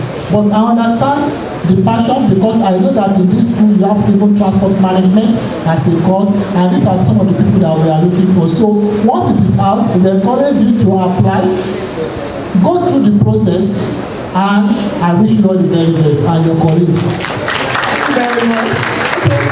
And just like I said, please apply resilience. It doesn't mean that when you apply and you are not taking, you say, it is all over. It is not over. That is actually the beginning of when you should tell yourself that you need to go for more. I want to encourage every one of you, prepare yourself for interviews. Prepare yourself for interview. Get yourself a nice mirror. Do an interview for yourself. Mimic yourself. Ask questions. Respond. Record yourself. Listen to yourself. Ask yourself tough questions. Do what we call simulation with your friend. In this room, you can come one day, in this room, you and some of your colleagues, you see 3 of them, and then you take turn as an interviewer and interviewee, so that you begin to get ready. Use your mirror to prepare yourself for interview. When you come, we will give everyone opportunity, and we have few vacancies, okay? But there are some other organizations that also have vacancies. So the more you attend those interviews, the more you develop confidence in yourself. And you see, before you know it, you get the job of your dream. And once you have the job of your dream, life has just started. Thank you. My name is Kendi Sekuna from the accounting department. I would like to throw my questions to Mr. Fakirilawa. What does Nestle Human Resources consider a red flag during the hiring process, specifically for accounting department? Very good. Last year we recruited some graduate training on finance. Look, I will not say red flag, because sometimes most people focus on red flag or what they need to improve. It's not the best. We rather focus on what you are good at, which is your strength. So we look at what is your strength we say, what's your name again? Sekinat. So we say, Sekinat during the interview was able to communicate very well. She's able to understand concepts. She's able to articulate her thoughts. Sekinat demonstrates capability to learn, because we don't take you for an experienced person, but we're actually looking for someone that can learn, but not just learning alone, but apply what you have learned to work, and that is potential. Potential is the ability to apply what you have learned at work. Simple, and what you are good at. So don't look at red flag, rather build your strength. When the interviewer asks you, who are you, what can you do, you must be able to articulate what you can do that differentiates you from others. Also, interviewers will give you opportunity to ask questions. Some candidates will have done very well during the interview. When we ask you, do you have any questions, they say no. Ask. So how do you ask a question? You must have prepared 3 questions that you will ask an interviewer. You prepare it before you go for the interview, and then among the 3 questions, you select the one that you think is suitable. What you have done is that you are giving the interviewer, the company, opportunity that you are somebody that can communicate, you are somebody that can articulate, you are somebody that can challenge, and that you are somebody that also listen during the conversation. Okay? I wish you all the very best. Thank you. Thank you very much, sir. Good afternoon, sir. I'm Stephen Erishu from the Department of Accounting, 400 students. My question is about the work experience. Although I appreciate your time, your efforts, and how you teach us, it was very encouraging. And my question is, everyone has self-actualization. They have what they are expecting, that okay, by what with this company, I have things that I also want to achieve. For instance, if I know that you have a lot of experience, you work with a lot of companies, but how were you able to diversify from the work from a job that you are doing in a company to leverage and build your own maybe business? How were you able to scale through the challenge? I know that it be a little bit challenging, to be a little bit challenging, even provoking at times. How were you able to stay through, sir? Thank you, sir. That's my question. Okay, Mr. Razak, please help us with a question.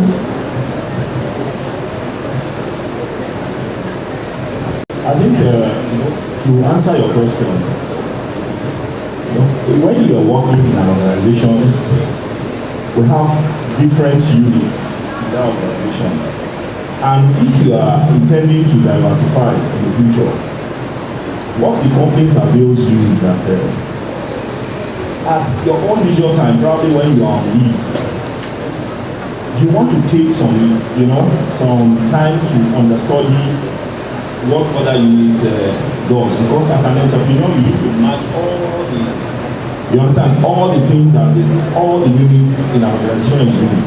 And for you to be a very sound entrepreneur, you ensure that you give time, and that time will be probably because you cannot combine the two together, because as an employer they expect a certain expectation is placed on you, so you might not really have the time while you are working in the organization, but you can sacrifice your leave.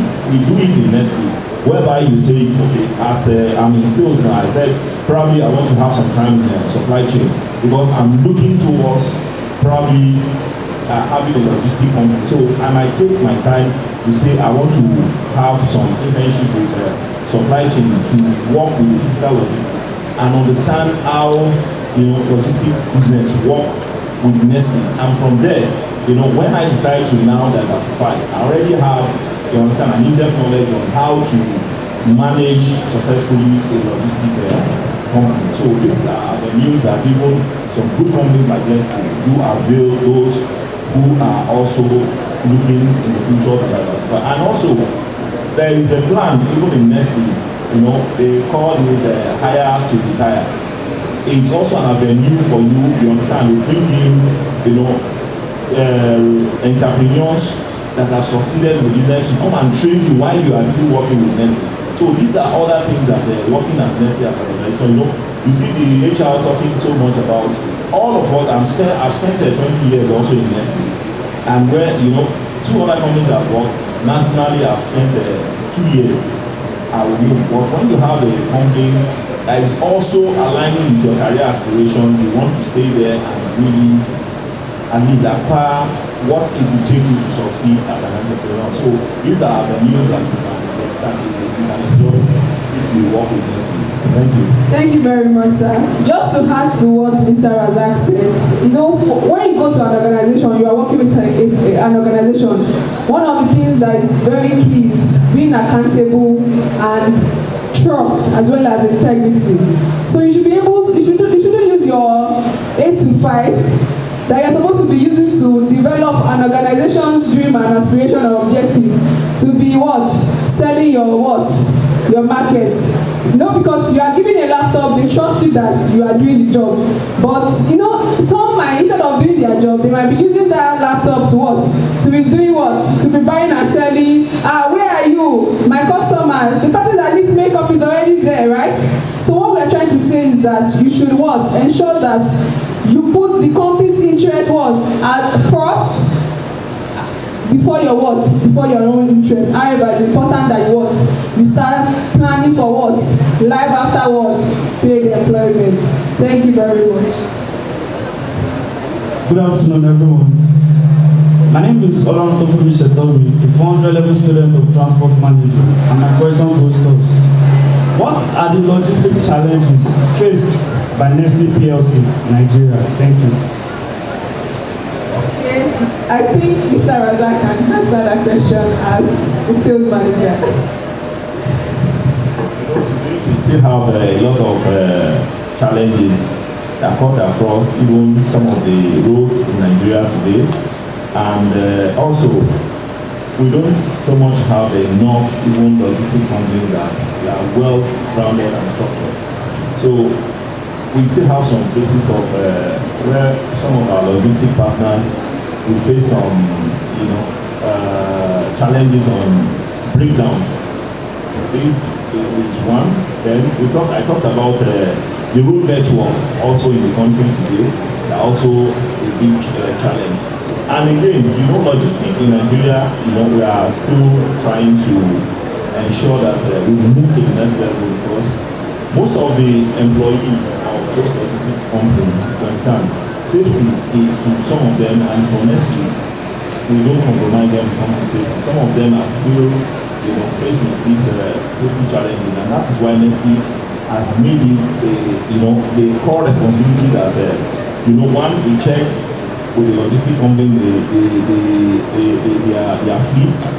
We also ensure that not only the fleets, the people that will also drive the fleet are also well embedded with the Nestle safety culture, because for us in Nestle, safety first is our watchword. So these challenges are still there. We are still trying to, overcome some of the challenges on breakdown, on even availability of some of our stock to cover some areas within the country because of insecurity and the road network. So all these things are put together, and again, like I said, we as a company, we can only set our rules for some of these logistic companies because we are a manufacturing company, and honestly, we don't dabble into things that we don't have specialties on. So we still rely on them. To what extent now?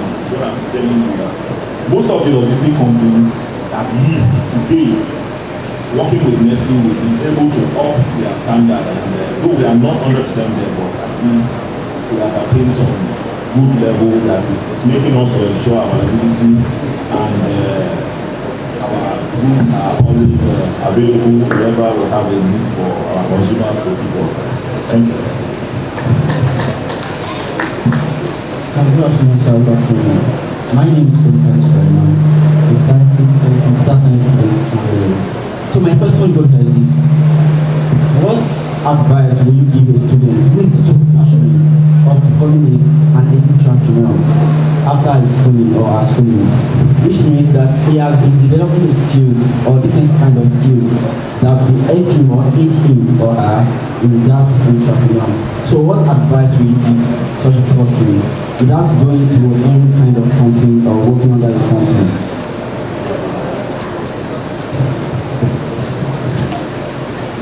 Okay, so I would say that first of all, like we talked about earlier on, you have to know yourself. The first thing is know yourself.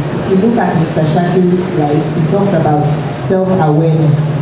You know, sometimes it's very easy to look at people and already start thinking, I can do this, I can sell this, I can. A lot of people are doing content creators now, which we didn't have in our own time. A lot of young people are doing different kinds of entrepreneurship. But you have to first of all know yourself. And when I talk about know yourself, you have to know your strength. In those strengths, you have to have soft skills. When we're talking about soft skills, I mentioned communication earlier on. You cannot do without communication. Every day you are communicating. The question now is how? What's the quality of your communication? How are you communicating? And these days now, with the advent of social media, there are a lot of communication platforms. So another thing is find your niche. What do you like to do? Because you hear somebody say, this person can sell ice to an Eskimo. You know what that means? Eskimos have ice all around them. But there are people that when they communicate, they can convince somebody to buy their market, if I have to put it that way. So I think that 3 key things: know yourself, know what you are passionate about that you want to delve in. There's so many lines of entrepreneurship. It can be culinary. Maybe you are a chef, you like to cook. If you are a designer, you are an artist. There's so many areas, you know, that you can look at entrepreneurship. But you have to know what your interests are. And lastly, try to also get some sort of certification to boost those skills. So if, for instance, you are somebody who likes fashion like me, you might want to do a fashion designing kind of course, you know, to really boost your skills and go into that entrepreneurship. I hope that clarifies. Thank you very much, ma'am. Good afternoon, everyone. My name is Otto Andrew Wadasi, the 100 level of transport planning. My question is, with the like of Bob Vitas and others, what are the tools that Nestle PSC apply to use in tackling competition in the industrial markets?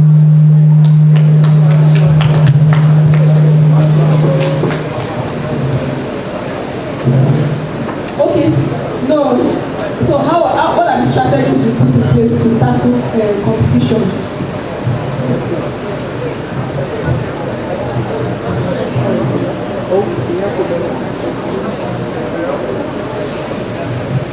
Okay, so look, as a company we have a business strategy, and our business strategy is long term.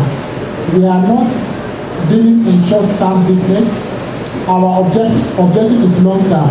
Sometimes when you have a short-term objective, it can boomerang, and it doesn't give you sustainable profit over time.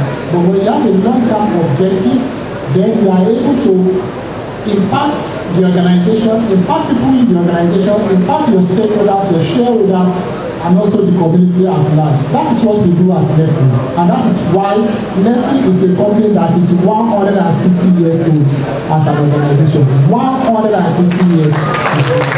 Thank you. Thank you very much, sir. Good afternoon, sir. My name is Ezekiel. I have a question on personal development and management. So my question is, how important is failure in shaping a growth mindset when starting a career? How important is failure in shaping a growth mindset when starting a career? And what advice would you give your younger self when you're just starting a career, sir?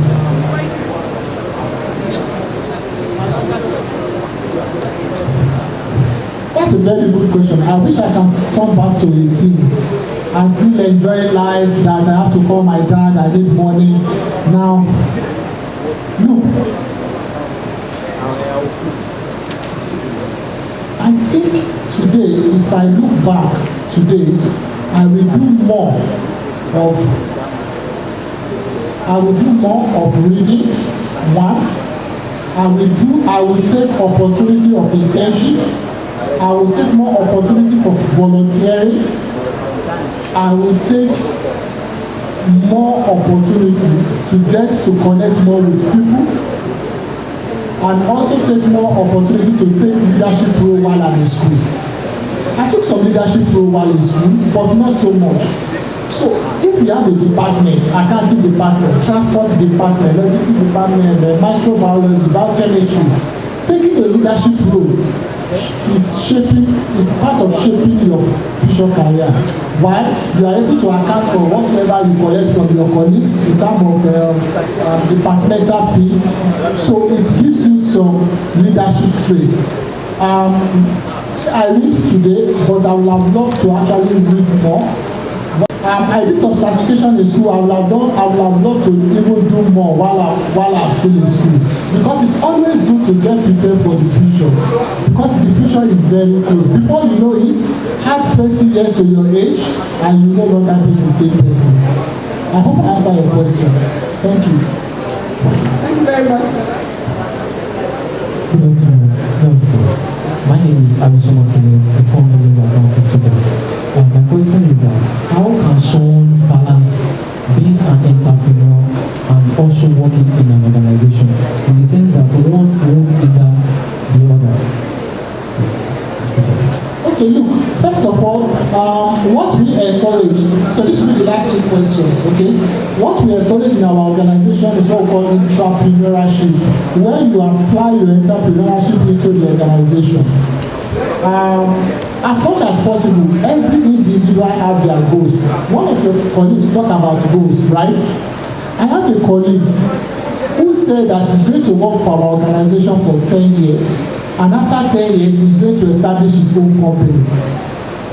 So, you can have your dream, but the best is not to have a conflict with your organization. One of the conflicts is using the organization time for your business. It's not acceptable. Okay, it's part of ethics of business, but you can actually define a period for yourself to say that I'm going to work for 10 years, I'm going to work for 15 years, and I will establish my organization. In fact, I've seen someone who said he's going to work for 5 years and he will establish his own company. During that period of 5 years, you are able to save, have some fun, develop skills that you want to have, and then you start your business. We have a security manager at one point who told me, Mr. Shakiru, I have just 2 years because I've spent 8 years in this company and I want to start my business. Today, after 2 years, that man left and he started his business and he's doing very well. I also have another colleague. We went to Accra for a program together. There is a street in Accra around East Legon. The name of the street is Lagos Avenue.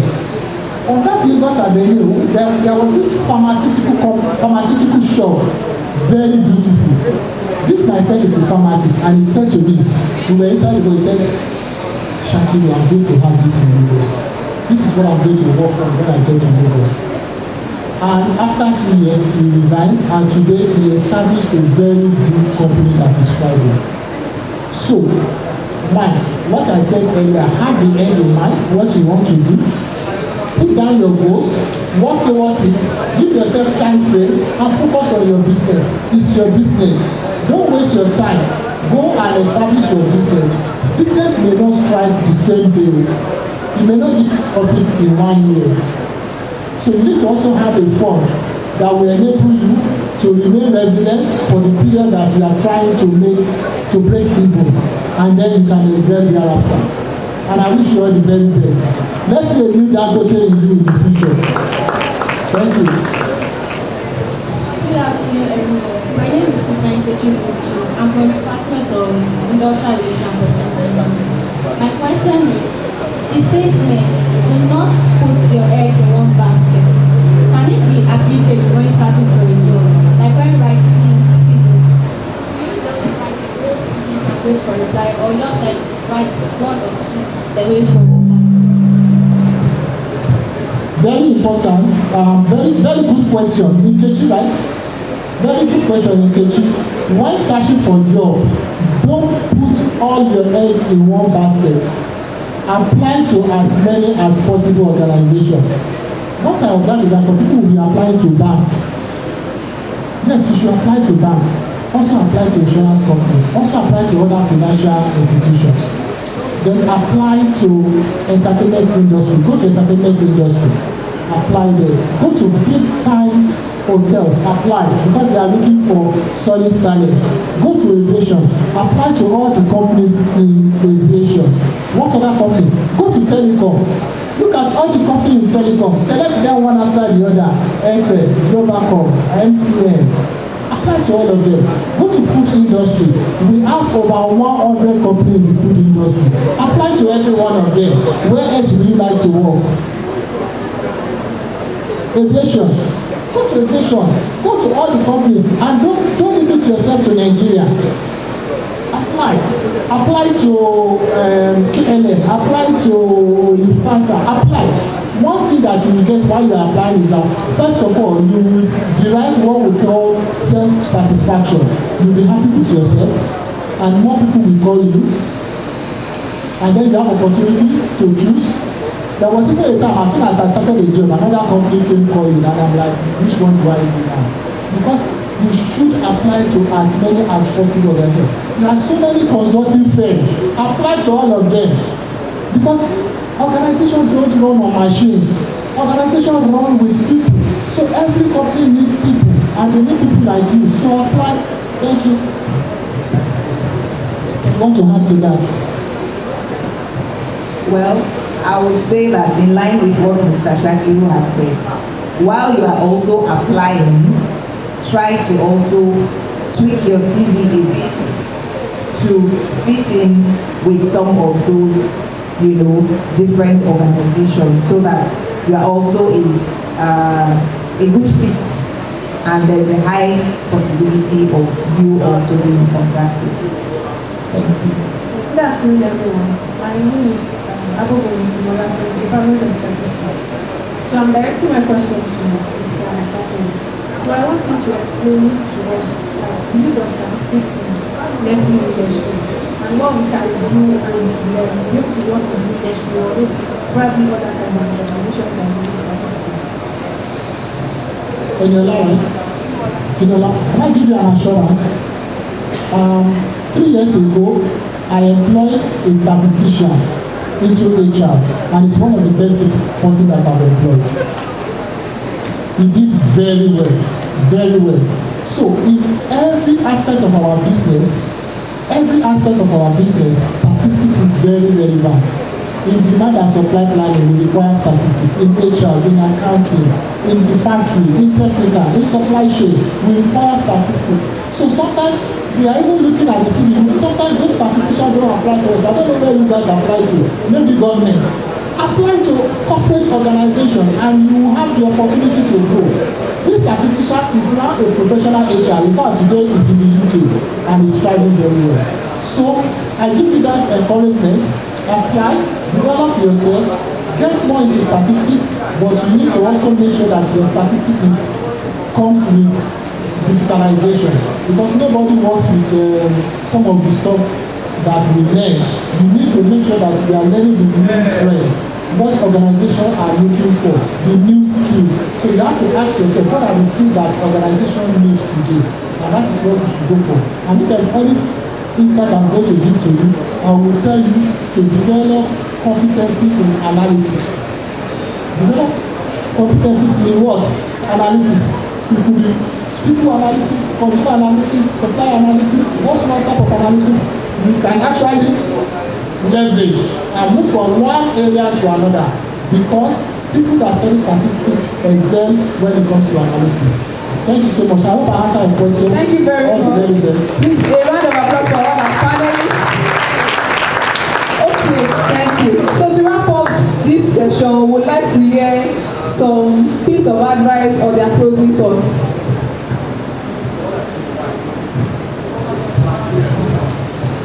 I think from our side, our closing thoughts here is that don't limit your potential. You all have what it takes to excel in the workplace. Taking into consideration all what has been shared by the country manager. Put all this at the back of your mind, work towards them while you're in the school now, and I can assure you that the sky will not only be your limits, but will be your starting point. That's my own closing thoughts from today. Thank you. Okay, so I would also like to end by saying that believe in yourself when nobody else does. Again, we have talked a lot about self-awareness and really knowing who you are. It's very, very important. If you don't know who you are, nobody else can know who you are for you. So believe in yourself when nobody else does, and always give yourself a pat on the back when you are able to, even the small wins. Celebrate your small wins because it encourages you to be proud of yourself and helps you get to greater heights. Thank you. Thank you, Mr. Rakai and Dr. Yvonne. I would like to leave you with this closing word by saying, excel in learning. It is an investment into yourself. Invest in yourself, and this is what will make you different from others. Thank you.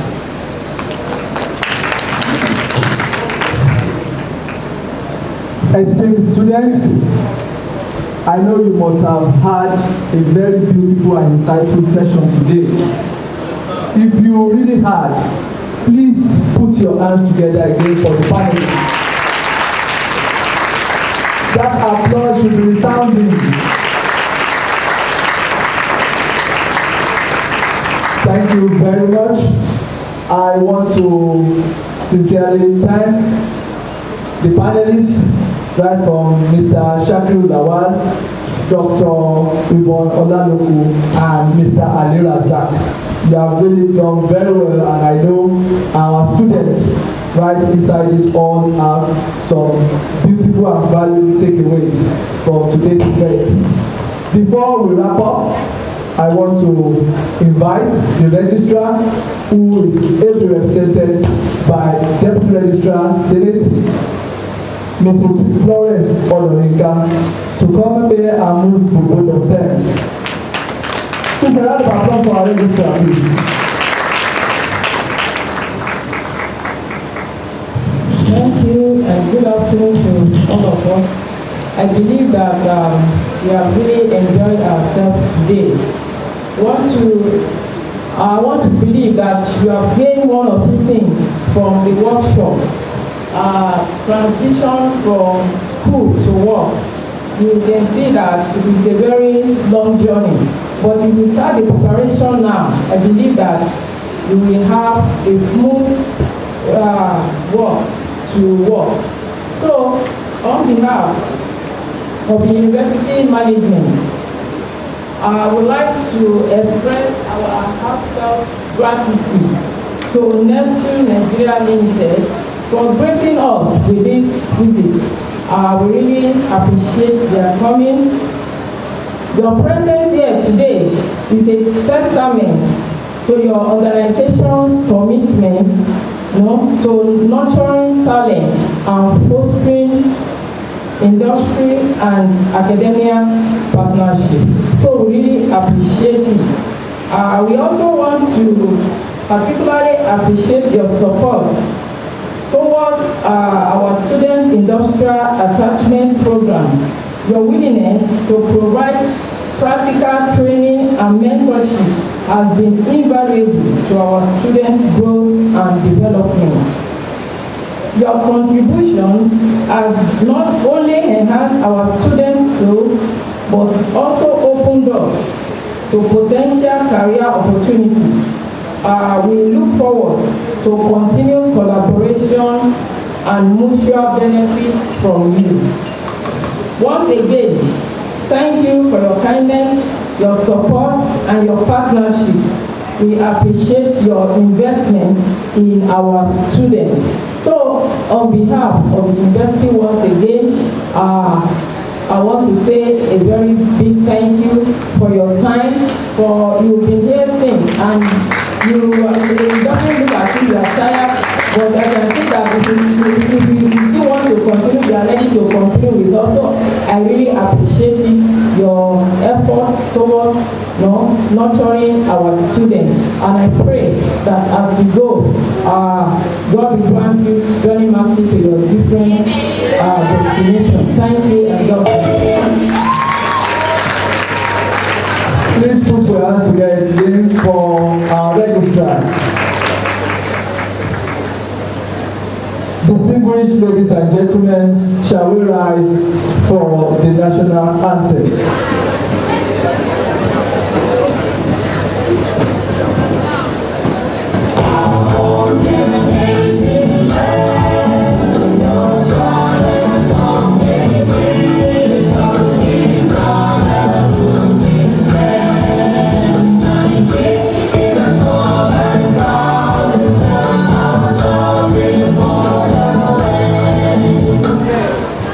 Thank you very much. There will be good photograph at the dignitaries. Please, you can step out here.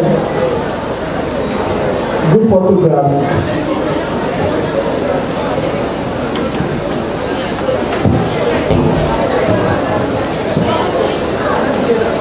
Thank you very much. Thank you so much.